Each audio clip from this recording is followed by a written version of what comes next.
కొద్దిగా నిమ్మకాయ పిండుకుంటున్నాను. ఇలా కాల్చుకొని చేసుకోవడం వల్ల మస్తు టేస్ట్ అయితే ఉంటుంది. అయితే ఒక నిమ్మకాయ సైజ్ అంత చింతపండుని కడిగేసి నానబెట్టుకున్నాను వాటర్లోనే. చూస్తున్నారు.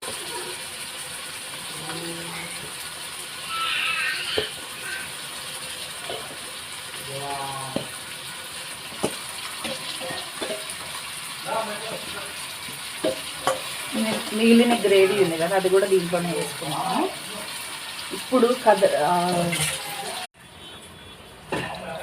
సరిపడా చింతపండు రసం అయితే పోసుకోవాలి మంచిగా.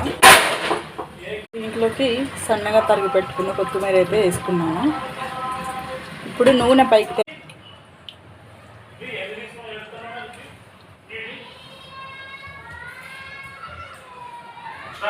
సూపర్ ఉంది టేస్ట్ మాత్రం.